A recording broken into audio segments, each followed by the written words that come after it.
Speeding. Speeding. Speeding. 5, 4, 3, 2, 1. The world is changing faster than ever.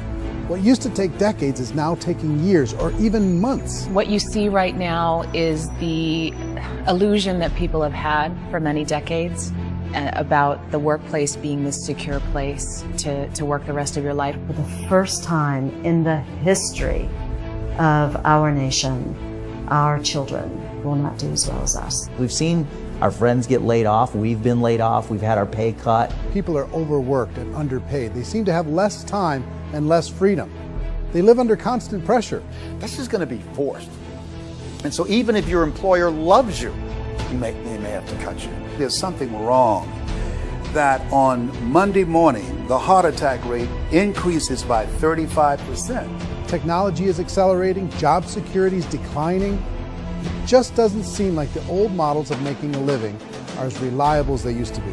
Every aspect of our lives, there's a better way out there, but we're still doing it the old way. We live in the greatest country on the planet, and there are a lot of people sitting around complaining and being cynical. Like everyone's whining about this old model, and I'm like, why don't you leave it? Look at all this over here. Look at all this opportunity. Since so much of our lives revolve around our work and the way we make our living, many people are thinking there just has to be a better way. The biggest challenge facing our world today is not making money, is what are we going to do with all the displaced, unemployed people? People are afraid that they're going to make the wrong decision. People are afraid of the unknown. People are afraid that maybe I don't have the skills. Hey, sports fans. Industrial age is over. It's dead. It's dying. That's why going to school to get a job is an obsolete idea. A steady paycheck is an industrial age idea.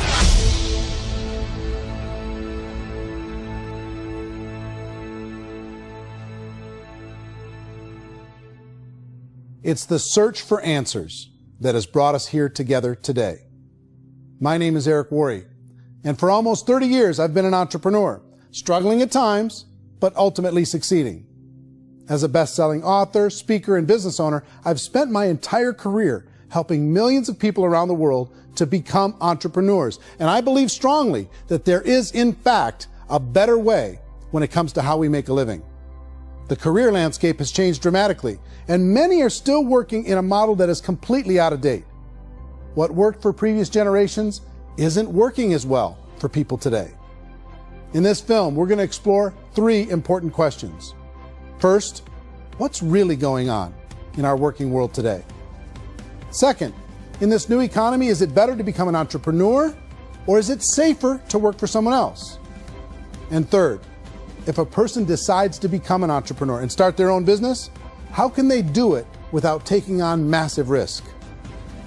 To help in this journey, I've brought together some of the greatest experts and thought leaders in the field of entrepreneurship to share the real facts with you. My intention is to give you new information that will allow you to make choices that are not limited by an old, outdated model. Let's start by understanding what's going on in our working world today.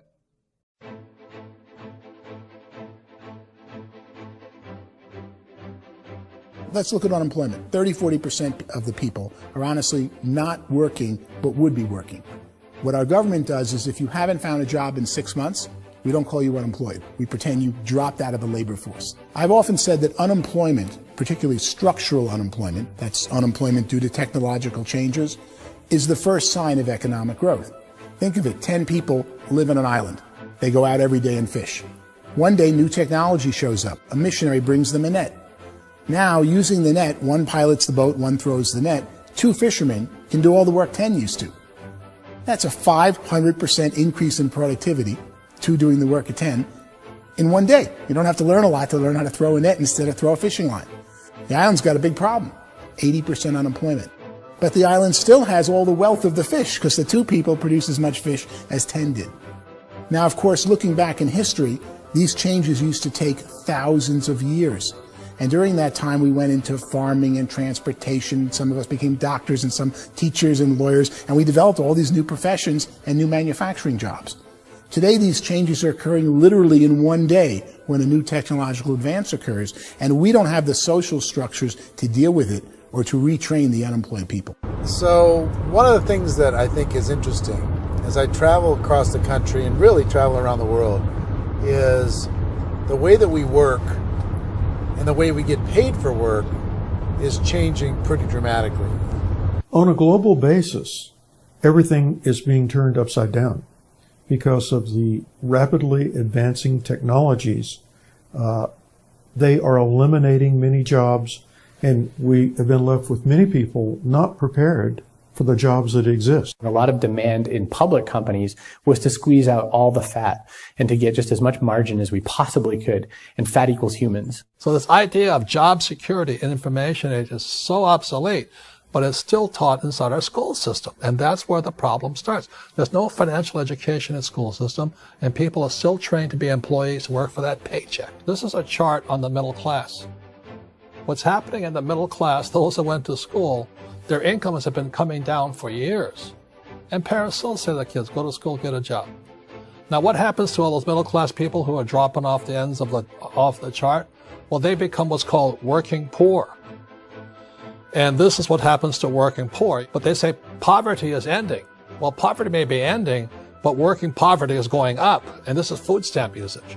So food stamp usage in America is going through the roof right now because people cannot earn what they call a living wage. Most people have experienced financial pressures that I think are probably greater than they have been in the past. If you're not working for yourself, then it's going to be a pretty hard road for a lot of people. Today, if you're going to control your future, the 40-40 plan is gone, where you can graduate from college and get a job and work for 40 hours a week for 40 years. That day is gone. So some of these charts actually tell you what's going on. And this is a really interesting one, you know. People are going back to school because if I go back to school, I'll get a nice job. But this is what's happening to, it's called Sallie Mae, which is the student loan guys. Student loan is going through the roof. It's now over $1 trillion. And student loan debt is worse than credit card debt. So when people stopped using credit card, the government got people into student loan debt. And the problem with student loan debt is you can never be forgiven. See, with credit card debt, you can declare bankruptcy and all's forgiven. But student loan debt, you can declare bankruptcy, you still owe it. It's the worst of all debt. But this is the next picture. Look at this chart here. This is what's happening to wages of college graduates. It's going down. So you go to college, you rack up all this debt, but you earn less money. Now, that's not that intelligent. Average person who's been working a lifetime in America today is ending their lifetime at 65 with about $41,000 in assets. They earned just enough to survive. I think in the United States we have something like 17 trillion in debt. That's just the federal government debt. We got another 2 in municipal and in other, let's call it almost 20 trillion government. We've got 40 trillion in private debt. That comes up to close to 60 trillion. When you then add something we never had before, what you were talking about, when we look at the unfunded portion of Social Security and primarily Medicare, Medicaid, that at the most conservative estimates from outside firms, Kleiner Perkins, 67 trillion and growing. That's more than all our other debt. There's less conservative estimates that say it's 84 trillion or higher. I added up conservatively $127 trillion in total debt. Debt is a financial drug.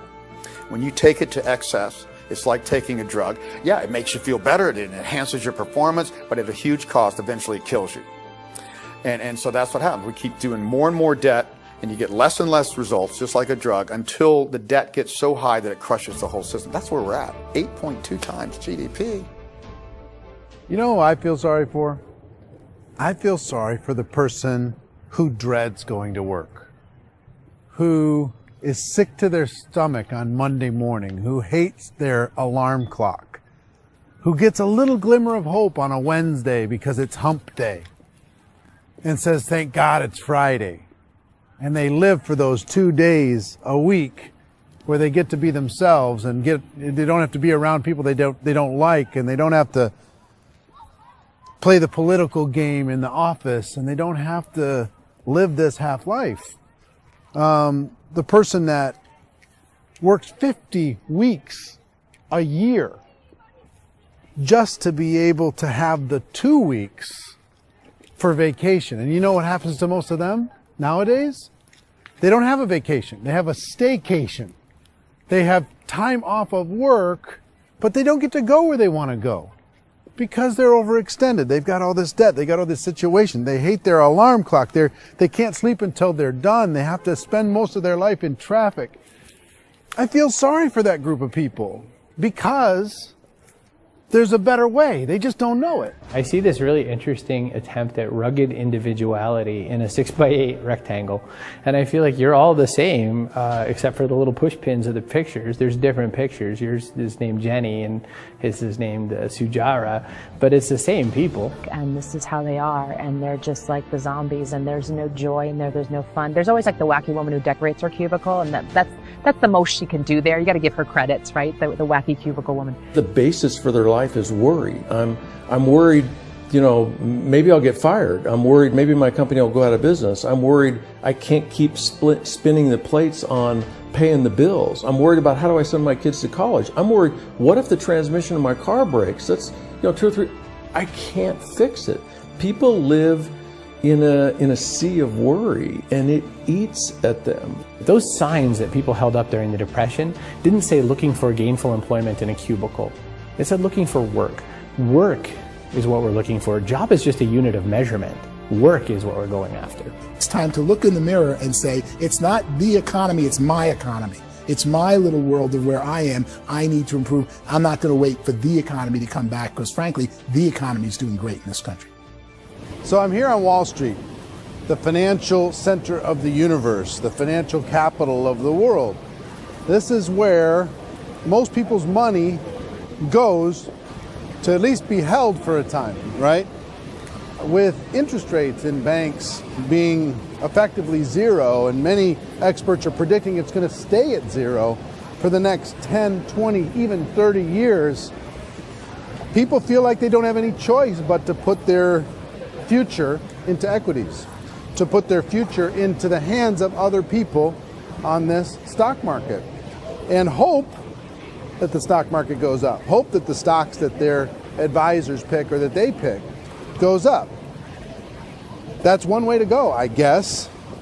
It's my personal belief that if you put your future into the hands of yourself, in other words, you have earning power by yourself, I think you're a better investment than these guys. I think you controlling your future is a better option than handing over your retirement to these guys. The average household income in the United States is approximately $50,000 a year, what they call the middle class. To reach the top 25% of income earners, you need to earn at least $90,000 a year. To reach the top 10% would be a household income of $140,000, the top 5%, $190,000, and to be in the top 1%, you'd need a combined household income of at least $380,000 a year. So here's the question. What do you think would give you the best chance to move up and get to the top 10%, the top 5%, the top 1% or beyond? In my opinion, and in the opinion of many, many experts, the answer is to become an entrepreneur, to become your own boss. I think you have to be a business owner. I can't, the only time I ever say to someone it'd be great to be an employee is when they've already told me they've surrendered. I only tell people who are wounded spiritually that they should be an employee. And it's that feeling that you get when you pick up the backpack off the little Cub Scout and say, "Don't worry, little guy, we'll get you back to the camp." You know, it is in no way a kindness when I tell someone they'd be a great employee. The other status symbol really increasingly is lifestyle. I mean, people can own their own business, maybe even work out of their house. That, I tell you, people admire that. Like, gosh, I wish I could do that. The spirit of the entrepreneur is to be a risk taker and to be resourceful and unstoppable and to have a vision of yourself beyond where you are and not willing to settle for life as it is. Think about the great entrepreneurs. They're visionary. They have heart. They're willing to do today what others won't so they can do tomorrow what others can't. Personally, I don't think of the new economy, the old economy. I create my own economy. The entrepreneur's in control. I decide what the economy is going to be like. In the world of entrepreneurship, there are no limits. You can make as much as you want, depending on how much you want to work and how smart you are and how great a team you put together. There's no more lifetime rewarding business than being an entrepreneur. Why in America, where anyone could be anything, would people want to give up their freedom and become effectively a modern-day slave, told shut up and be here every morning at 7:30, leave at 5:30, and do what I tell you? If people decide to become an entrepreneur and work for themselves, they have some traditional options, but they're riskier than you might think. Any kind of a retail business, retail build-outs, is extremely expensive. Even just these small little yogurt stores where they're putting little yogurt machines and you get all the different flavors, you're spending $200,000, $300,000, $400,000 to open a yogurt shop. I would love to buy a Dunkin' Donuts, but it's $500,000 or so to start. I don't quite have that just-in-case money. Risking lose it all, and most guys do 2 or 3 times, and even big guys like Branson, because I'm such a fan of his, half his companies don't work. If you make $1 million, your problems are going to go. If you make $1 billion, your problem's really going to go. Just the opposite. You and I know when you're making $1 million, you get $1 million responsibilities. You make $1 billion, you got 1,000 times $1 million responsibilities. And most people say, I'd love to be my own boss. 70% of Americans would love to be their own boss, according to recent polls. But they don't know how to get there. Because what are you going to do? One, you could buy an existing business. If somebody's selling an existing business, you have to ask why. Usually because it's probably hard. It's probably not making as much money as they hope. 2, they could buy a franchise. A little less risk, proven system, but it's expensive to be able to do that. 3, they could start something from scratch. And that's where a lot of people feel like, I don't have the chops to do it. I don't have the money. I don't have the product idea. I don't have the expertise. I don't have whatever it's going to take to be able to get there, and I can't risk my family to do it. So, 4th, they could become an investor.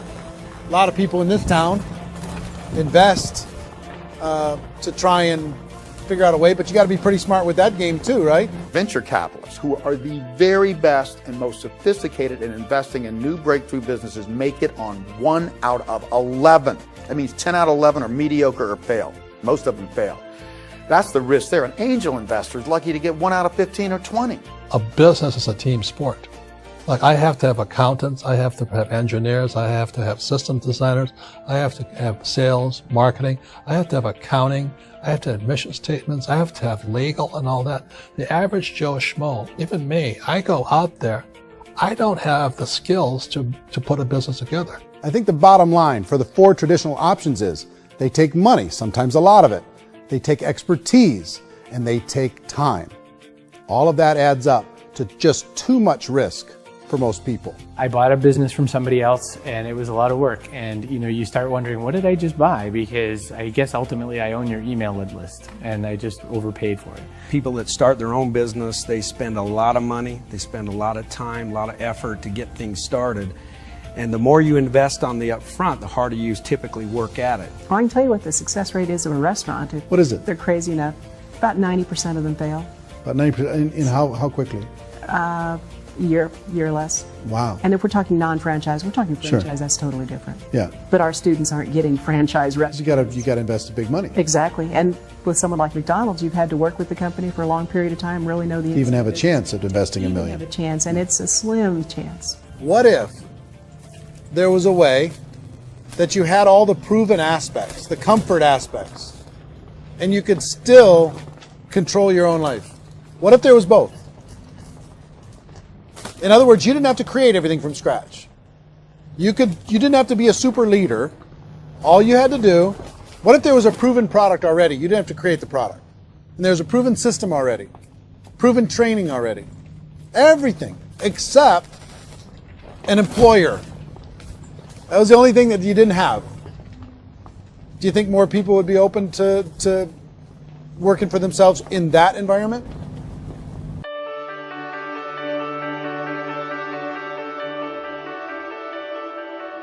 In our search for a better way to make a living, we've come to the conclusion that becoming an entrepreneur is actually safer than being an employee.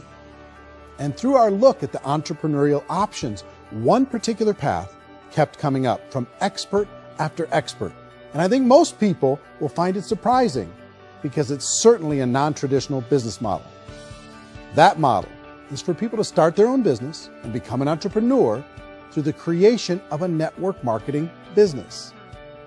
Some people call it direct selling because the product is being sold directly from the manufacturer to the end consumer, cutting out the middlemen. Other people call it multi-level marketing, or MLM, because there are multiple levels of commissions paid. The most common term today is network marketing, because network marketing best describes using a large group of independent distributors, independent entrepreneurs, to move a product or service more efficiently. So my friend here, Donald Trump, and I, we always write about the network marketing industry. And the reason we support the network marketing industry is because it really is a business school for entrepreneurs. Because most people come out of school looking for a paycheck. Oh, that's terrible. I would go into network marketing like that.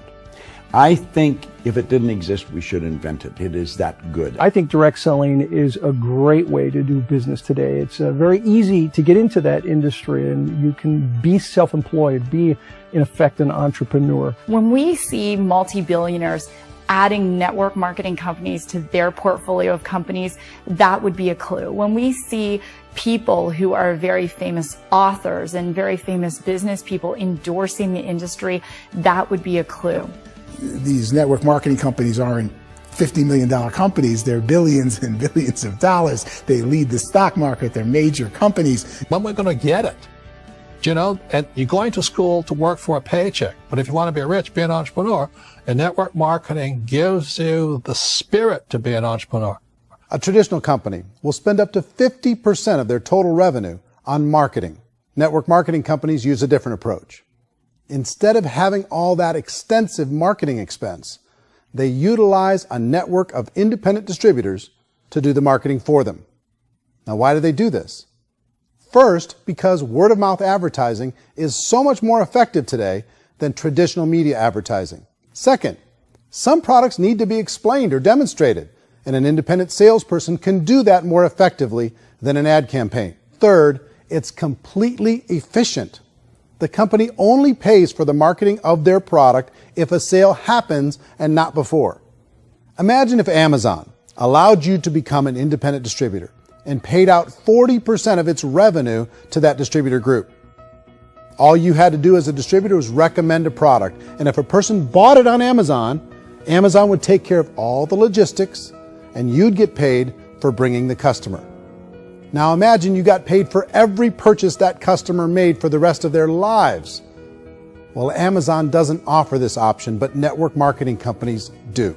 85% of all buying decisions in our society are made as a result of word of mouth or reputation. We're recommending things to each other all the time.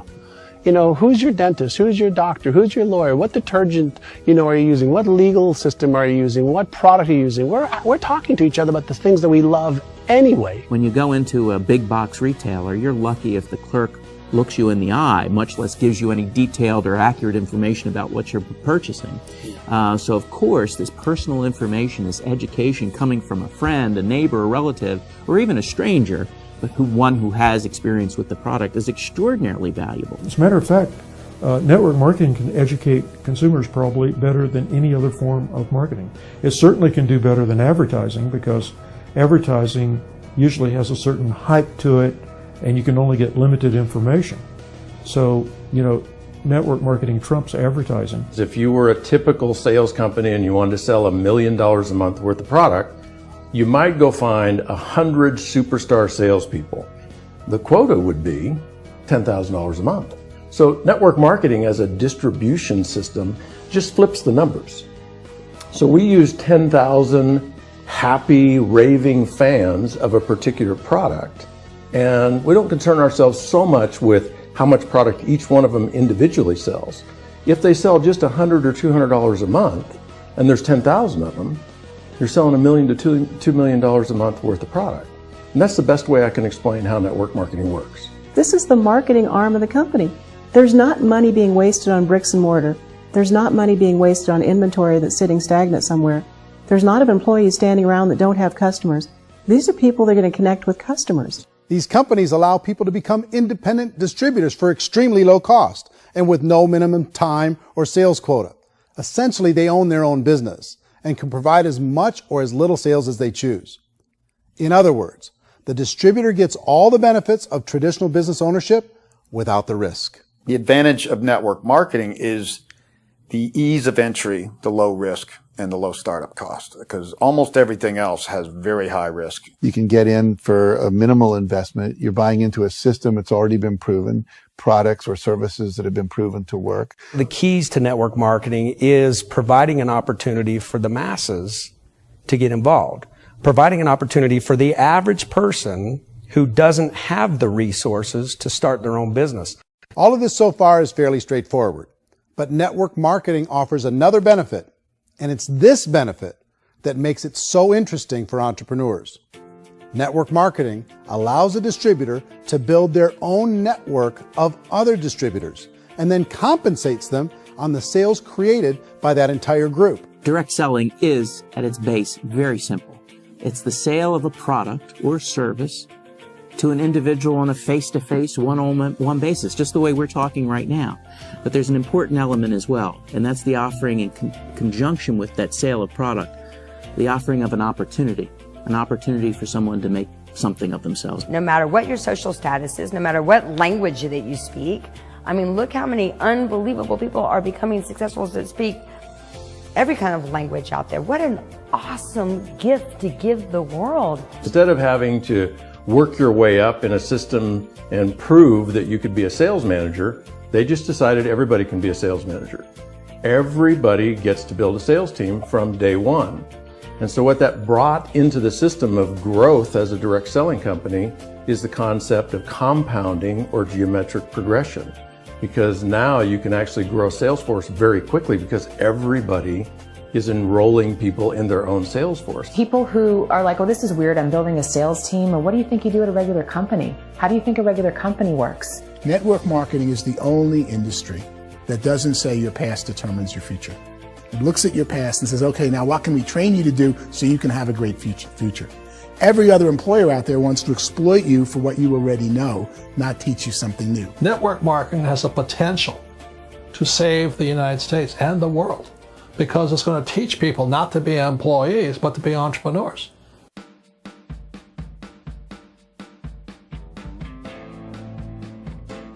According to the Direct Selling Association, if you add up all the network marketing companies around the world, they combine to do over $178 billion a year in retail sales. To give you an idea of how big that really is, the NFL, the National Football League, does approximately $9 billion a year. The music industry does a little more than $16 billion a year, and the movie industry does about $80 billion a year. Using a conservative average, network marketing companies pay their distributors about 40% of that $178 billion in the form of commissions, which adds up to more than $71 billion a year. That's almost $6 billion a month. It's almost $200 million in commissions every single day. So it's certainly working, and people are making serious money in network marketing. With the growth of the direct selling industry over the last 10, 15, 20 years, we've seen a broader understanding of the channel. We have seen more and more people getting involved in the business, so our penetration in the marketplace has increased, and thus the understanding in the marketplace of who we are has increased. And we've seen non-direct selling companies look at the direct selling model and say, something's going on there. People are making money. Companies are being profitable, individuals are being motivated, product is being delivered to market. Maybe we should explore this. Some people think only the people at the top make money. Well, let's take a look at that as well. In the network marketing profession, there are roughly 500 people in the world who earn over $1 million a year. If you round that number up to $2 million a year, that adds up to about $1 billion a year. That takes the $71 billion paid out each year down to $70 billion. So where does the rest of the money go? The vast majority goes to part-time people making anywhere from a few $100s a month to many thousands of dollars a month. It goes to people who choose to make it a full-time career move and earning even more than that. Every day, people are using the money they earn through network marketing to pay off debt, have more fun, and improve the quality of their lives. Everyone I know in network marketing has been doing that since the 50s. They go to work when they want to go to work. They stop working when they want to take time with their children to have a leisurely breakfast and discuss issues and drive them to school. They go back to work when they get home, wherever they're working out of. The biggest thing that I've seen is people that have become much happier in their life. MLM has probably made more millionaires of more people in more countries, and I've spoken to them in 67 countries, than any other single form of business, starting from nothing. If they have a choice between working a job for the next 10 years or working a network marketing business for the next 10 years, the result of working the network marketing business will be better. A lot of people within the industry go on and make this a career and do extremely well at it. Network marketing has been nothing but good for everyone I know that's been involved with it because they did it seriously and they played full out and they've been very successful. It's been a constant barrage of success stories and people showing off stuff that they got as a result of it. How many people are involved? Approximately 16 million Americans and 96 million people around the world are currently participating in network marketing. And in a recent poll, 82% of those people report a good, very good, or excellent experience with network marketing. So people are happy.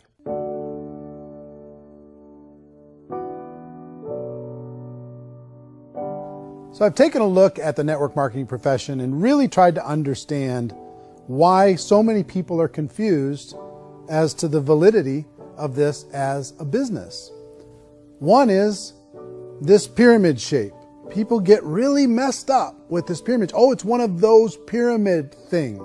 So I just think there are a lot of haters out there who really don't understand the industry and say, oh, it's a get-rich-quick scheme. It's a pyramid. Well, corporate America is a pyramid scheme. You know what I mean? It goes like this. You have thousands of MBAs, let's say working for Ford or General Motors or Coca-Cola. If all these MBAs, they're all trying to get to here, that's a pyramid. Only one guy's going to make it. Every 10 years, one's going to make it. Whereas you look at network marketing, it's like this. So you're here, and your job is to develop other CEOs coming up behind you. So it's an inverse pyramid. In network marketing, it's a very simple concept. If you sell product, you get paid. It is paid based on production. There is no first mover's advantage. There is no investment component where the more somebody spends, the more they're entitled to make. So the two are polar opposites of each other. It doesn't matter what shape the company is or the compensation plan is shaped, whether it's a circle or a pyramid or a triangle or a trapezoid, it doesn't matter. If compensation is coming primarily from recruitment, then you've got a problem. On the other hand, if an operation is basing their compensation to participants on the basis of sales, even when those sales are generated by people you've recruited, well, then you're a perfectly legitimate enterprise. That's the legal test. It's the practical test. Another issue that's been true in the past that is no longer true now is people used to be in network marketing loaded up with products that they couldn't sell and they ended up a loser. They ended up with a bunch of product in their garage. They ended up with a bunch of products sitting in their kitchen shelves or whatever. And they thought they could sell it and then they weren't willing to or able to sell it. And they ended up with a bunch of stuff and they were bitter about it. There was this thing called front loading where you had to buy if you bought $25,000 worth of product, you got better commissions and all this. Today, it's almost all done by computer. It's direct mail comes from a warehouse somewhere else. You don't have to have all this inventory. You don't have to stock up. It's a paperless world now. Most of it's done online. You have a back office. It really works. And the technology has changed everything. Third issue is people start talking about 99% of people in network marketing don't make any money. Well, we've talked about that over the course of this journey together.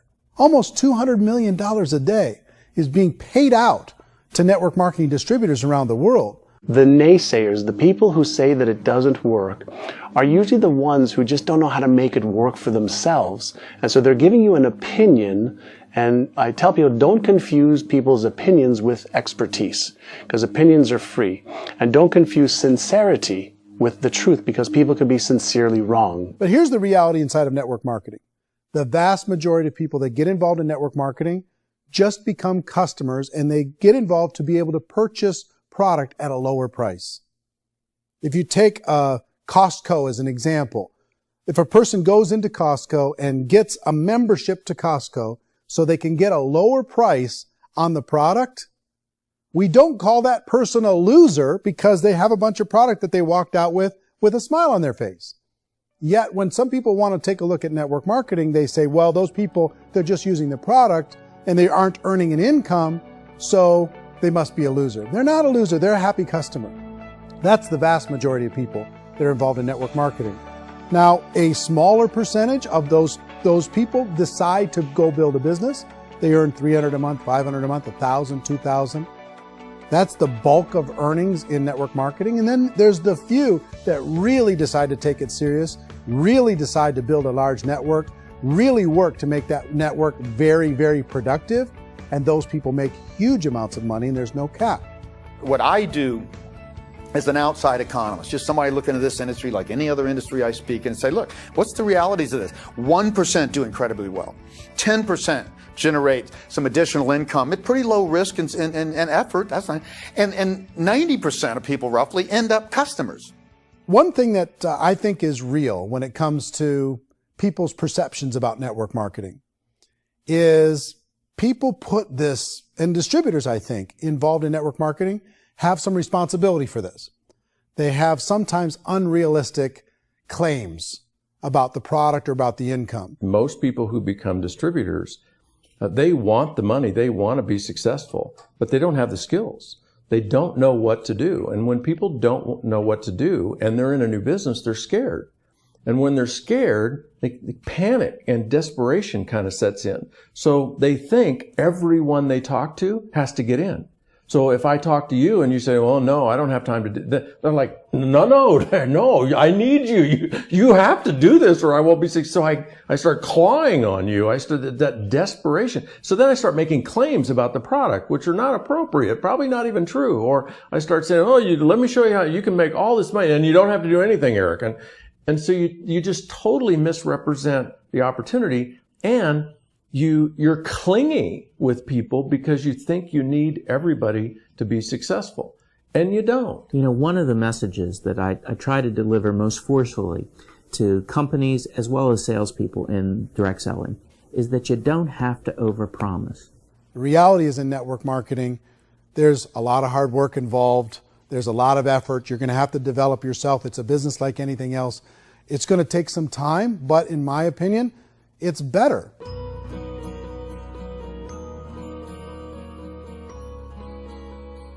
It's light years better for people starting today than it was even 5 years ago. I think it's more widely accepted now and people understand it is a business. It is being an entrepreneur. It is being a business owner. Our belief system is based upon our evaluation of something. And frequently, if we reevaluate a situation, our belief about that situation will change. The industry has changed and it's grown up. It's totally transformed. You've got young people today that have grown up with social media and they understand networks. They understand how people are connected through technology and they understand how money flows through those networks. So when they see network marketing, they don't see it the way their parents saw it. And we've all learned, the larger industry that you represent, has all learned from those mistakes and flaws and errors that have happened early on. Early algorithms didn't work the right way. That's all fixed. It's like when they design a computer program, they design the program, then they run it, and then they go back through and they debug it. The MLM industry has been debugged. This is the day of being virtual, being able to run a business from your mobile phone. I mean, it's incredible. Companies are getting smarter. They're implementing more consumer protections. They're implementing more compliance training. They're doing more with respect to product research. If you do get involved and you make purchases of inventory, even on a voluntary basis, if you decide that this business is not for you, you can leave and have that inventory repurchased by the company. There's no other business that offers that kind of protection on a voluntary, self-regulatory basis.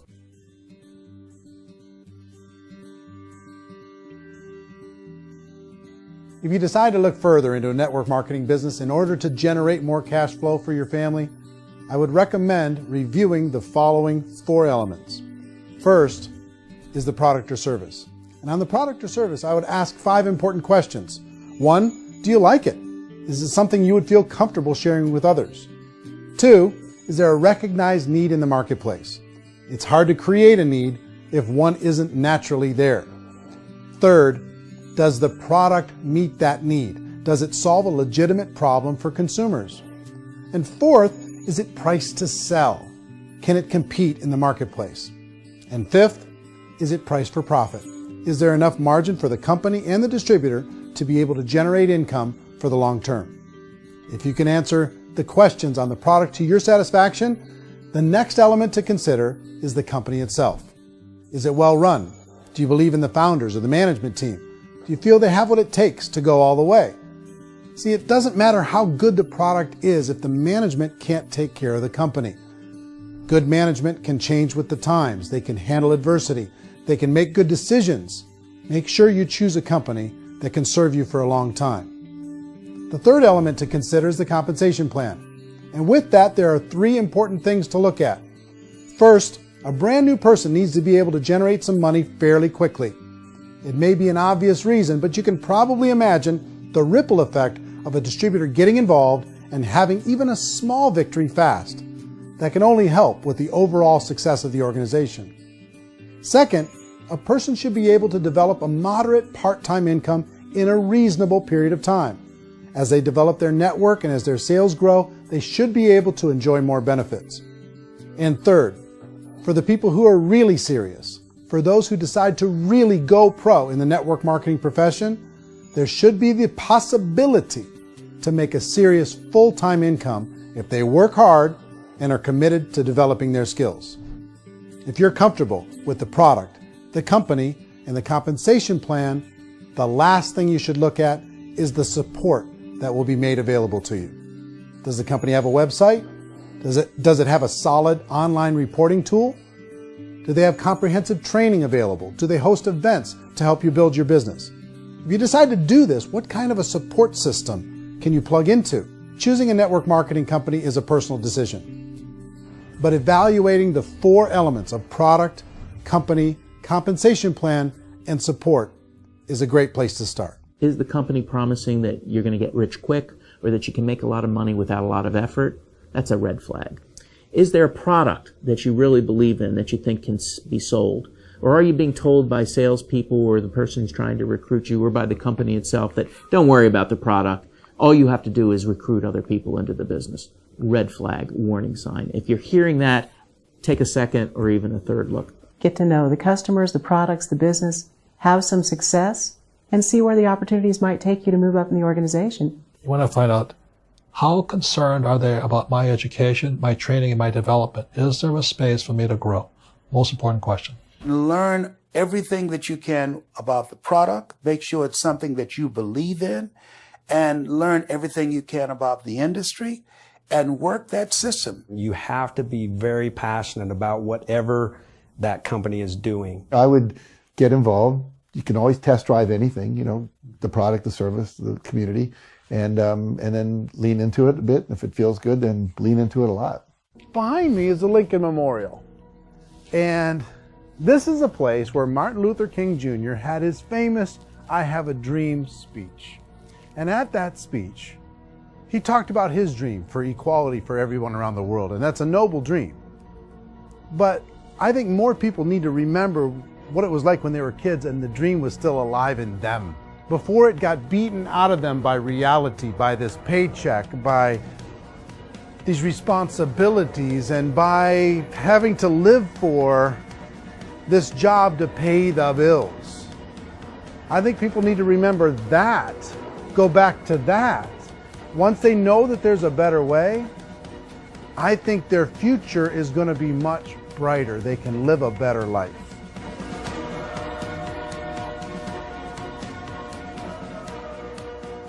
So if you're considering getting involved in a network marketing company, let me offer you just a few pieces of advice.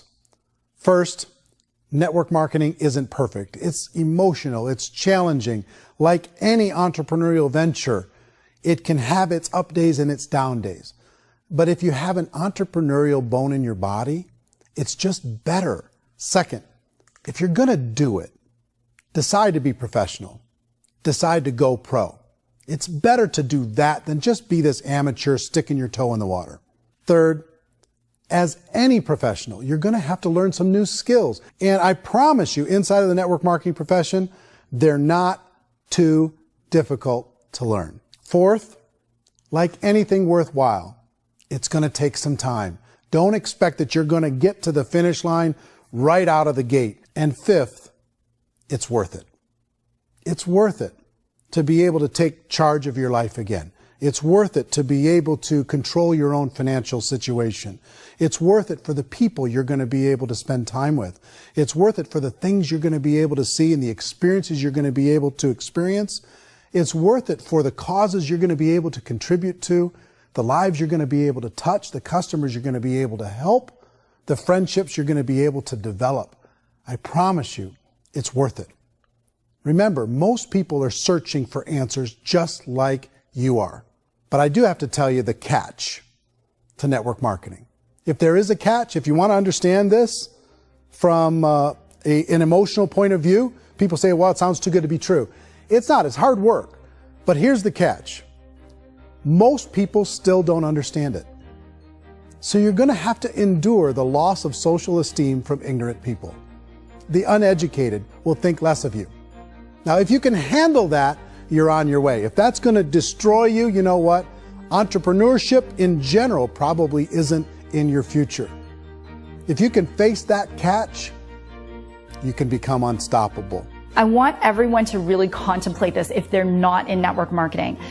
You're in a job, you probably have a mortgage, you have rent, you have debt, whatever's going on. You're in a prison. You work just hard enough to keep them from firing you, and they pay you just enough to keep you from quitting. Come on! I've been there, done that, and bought that t-shirt. In network marketing, if you run into failure, it's really just a homework lesson for yourself. There's no one to blame. You really have no excuse not to be successful. You just don't. People don't want to hear that, but there's so much available to you. If you want to be a good network marketer, be a student to the people above you, be a fellow traveler to the people on the same level, and be a teacher to those below, and know when it's appropriate to do which. People who are not afraid of asking people to buy things, or not afraid of persuading people with a chance they may say no, these people own the future. Nothing happens until something moves. So you got to go move, you got to go do something, or nothing's going to change in your life. In the beginning, you're going to do a lot of things that you don't get paid for. But as you go down the road, you get paid for a lot of things that you don't do. And your job is rehabilitate the spirit, the entrepreneur spirit in all of us. You get it back. Either give it a strong yes or a strong no, but no wishy-washy, dilly-dally stuff in the middle. There's dreams and there are nightmares, but I believe that the biggest nightmare of all is when you don't pursue your dream. You're going to see some monumental growth in this profession. It's an exciting, exciting time to be involved with the network marketing profession. The next 10 years, I see just exponential growth. When that tipping point comes, it's not a matter of asking somebody, have you ever heard about network marketing? You're really asking them, which company are you building your wealth in? We are here to fix the world, to improve relationships with other people, to improve other lives. And the real reward comes as an entrepreneur in any level from teaching somebody something and watching them soar. There is no greater reward.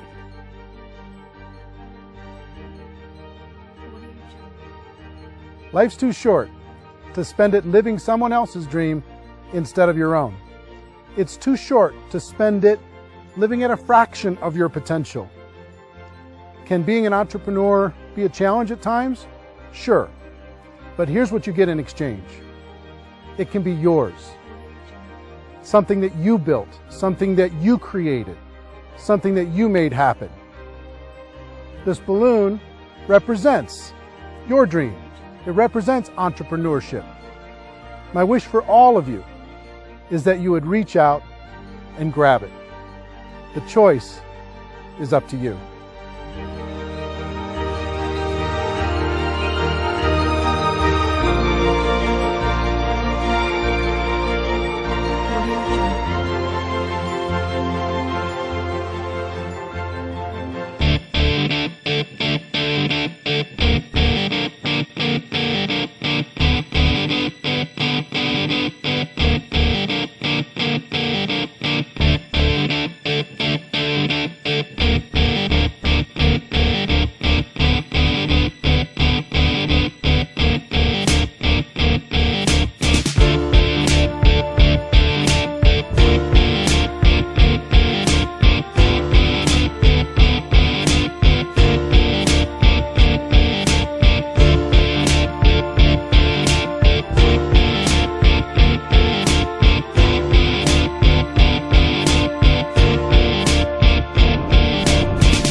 mention the word scam?